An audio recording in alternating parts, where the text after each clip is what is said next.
আসসালামু আলাইকুম রহমতুল্লাহি ওয়া বারাকাতুহু। আজকে আরেকটা কাজ নিয়ে হাজির হলাম। যারা বলতেছেন যে হুজুর আমরা আর্থিক অবস্থা দিক থেকে খুবই দুর্বল, টাকা নেই, পয়সা নেই, বা মানে খুবই দুর্বলতার ভিতরে আছি, কোনো দিকেই রিজিকের কোনো সমস্যার সমাধান হয় না, প্রচুর রিজিকের অভাব, টাকার অভাব। আমি আপনাদেরকে বলবো, মানুষ পরিশ্রম করে টাকা কামাই করে, আপনি পরিশ্রম করেন কিন্তু আপনার টাকার ভিতরে কোনো বরকত নেই, কোনো কাজ হয় না, বা টাকা কোনো বরকত পাইতেছেন না। আপনি আল্লাহ কোরআনের এই কাজটা আপনি করেন, ইনশাআল্লাহ আজিজ আল্লাহ তাআলা তার গায়েবী খাজানা থেকে গায়েবী হালতে আপনার জন্য টাকার ব্যবস্থা করবে। আপনার অভাব অনটন ইনশাআল্লাহ চিরজীবনের জন্য দূর করে দিবে ইনশাআল্লাহ। আশা করি সম্পূর্ণ ভিডিওটা আপনি দেখে নিয়ম বুঝে তারপর আপনি কাজটা করবেন। যদি তারপরেও করতে না পারেন, আপনি আমাকে দিয়ে স্ক্রিনে দেওয়া ইমো নাম্বার, হোয়াটসঅ্যাপ নাম্বার দেওয়া আছে, আমার সাথে যোগাযোগ করবেন। ইনশাআল্লাহ আমি কাজটা করে দিব। আল্লাহর দয়া এবং রহমতে 100-100 আপনি ফলাফল পাবেন ইনশাআল্লাহ। আমার কাজের রেজাল্টগুলো কেমন হয় সেটা অবশ্যই আপনারা বেশ ভালো করে জানেন। ইউটিউবে আলহামদুলিল্লাহ যথেষ্ট পরিমাণ রিভিউ দেওয়া আছে আলহামদুলিল্লাহ। ইনশাআল্লাহ ফলাফল 100-100% নিশ্চিত। তো এটা আমি দীর্ঘ পুরাতন একটা কিতাব, যেটাকে নকশে সুলাইমানি, উর্দু ভাষায় লিখিত, প্রায় 500 বছরের পুরাতন একটা কিতাব এটা। এখান থেকে আমি আপনাকে নকশাগুলো দিলাম। আমার প্রত্যেকটা ভিডিও সরাসরি কিতাব থেকে দেওয়া এবং পাওয়ারফুল কাজগুলো আলহামদুলিল্লাহ দেওয়া। তো এই কাজটা আপনি কীভাবে করবেন, কখন করবেন, কোন অবস্থায় করবেন, সেই বিষয়গুলো ইনশাআল্লাহ বিস্তারিত আলোচনা করবো ইনশাআল্লাহ। তার আগে বলবো, যারা এখনো ভিডিওতে লাইক দেন না, একটা লাইক দিয়ে রাখেন। যারা চ্যানেলটি সাবস্ক্রাইব করেন নাই, সাবস্ক্রাইব করে বেল বাটন অন করে রাখবেন। বন্ধুদের মাঝখানে শেয়ার করতে ভুলবেন না ইনশাআল্লাহ।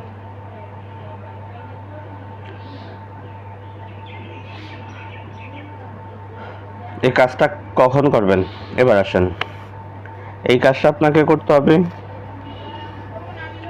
জুমার শুক্রবার দিন। এই কাজটা করতে আপনার কি কি লাগবে? 1 নম্বরে অরিজিনাল আপনার যে মেশকো জাফরান কালিটা, অরিজিনাল কালি দিয়ে কিনবেন। ডালিম গাছের একটা ঢাল লন বা কলম লন, যেটি লন না কেন। 1 নম্বরে আপনাকে কালি সংগ্রহ করবেন। তদবিরের ক্ষেত্রে মেশকো জাফরান কালি তুলনা করা যায় না।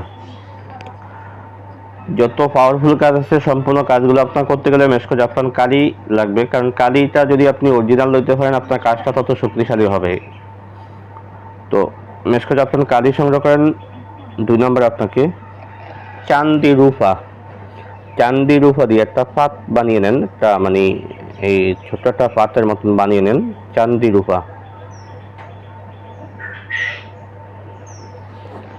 রূপা দিয়ে একটা পাত বানিয়ে নেন।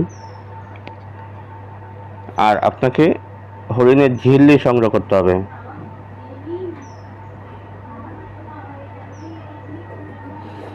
এই 2টা জিনিস, এই 3টা জিনিস আপনি সংগ্রহ করেন, আর কিছু লাগবে না আপনার। এই চান্দি রূপা সংগ্রহ করে আমি স্ক্রিনে ছোট্ট একটা নকশা দিয়ে দিব, একদম ছোট। এই নকশাটা আপনি মেশকো জাফরান কালি দিয়ে হরিণের ঝিল্লিতে আপনি একটা নকশা লিখেন। আর চান্দি রূপায় যদি আপনি মেশকো জাফরান কালি দিয়ে লিখতে পারেন তত ভালো, আর না পারলে যে কোনো ধারালো বা সুচালো যে কোনো জিনিস দিয়ে এই চান্দি রূপার উপরে আপনি নকশাটাকে সুন্দরভাবে অঙ্কন করেন। যদি আপনার পক্ষে সম্ভব না হয়, যে স্বর্ণকারের দোকানে বানাবেন তাদেরকে দিয়ে এই নকশাটা তাদেরকে দিবেন, তারা যেন এটার সুন্দরভাবে অঙ্কন করে দেয়। তো যখন আপনার চান্দি রূপাতে এগুলো নকশাগুলো অঙ্কন করা হয়ে যাবে, তখন 9টা নকশা আপনি সামনে রেখে, চান্দি রূপার নকশা আর হরিণের ঝিল্লি নকশা, এই 9টা নকশা আপনি সামনে রেখে আপনি আল্লাহর কোরআনুল কারীমের ছোট্ট একটু আয়াত, আল্লাহ পাকের সিফাতি নামের ভিতরে সবচেয়ে ছোট একটা নাম ইয়া রাজ্জাক, এই সিফাতটি, এই এসএমটি আপনাকে 1001 বার পাঠ করেন। আগে পরে অবশ্যই আপনাকে দুরূদ শরীফ পড়ে নিতে হবে। 1001 বার পাঠ করে নকশাটার উপরে আপনি ফু দেন। নকশার নিচনে আপনার নাম, আপনার মায়ের নামটা লিখবেন। তো যখন আপনার আমল কমপ্লিট হয়ে যাবে, কাজের একটা সদকা রয়েছে, কাজের জাকাত রয়েছে। কাজের সদকা হলো আপনার মালায় খরচ ভিন্ন, কাজের সদকা হলো 1001 টাকা সদকা এটা। আর কাজের জাকাত হয়েছে আপনি এই ইয়া রাজ্জাকু এই এসএমটা 5 ওয়াক্ত নামাজের পরে 20 বার করে পড়বেন। মোট 7 দিন এই আমলটা চালিয়ে দেবেন।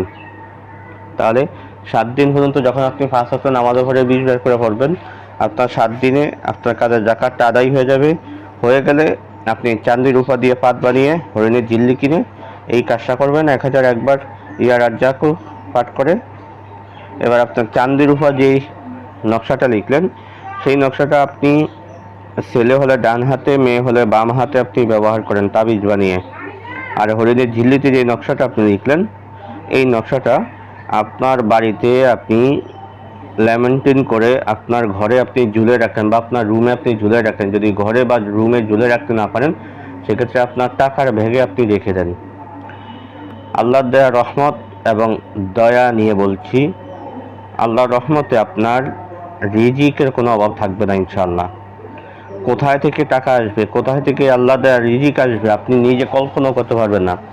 ঠিক পরিশ্রম আগের মতোই করবেন, কাজ কাম আগের মতোই করবেন, কিন্তু দেখবেন আল্লাহর রহমতে টাকার কোনো অভাব নেই। আল্লাহর গায়েবী সাহায্যে ইনশাআল্লাহ আপনার রিজিকের অভাব দূর হয়ে যাবে ইনশাআল্লাহ। আজকে আলোচনাটা এই পর্যন্ত থাকবে। দেখা হবে পরবর্তী ভিডিওতে। সে পর্যন্ত আমার সাথেই থাকেন। আমার তৌফিক ইল্লা বিল্লাহ। আসসালামু আলাইকুম ওয়া রাহমাতুল্লাহি ওয়া বারাকাতুহু।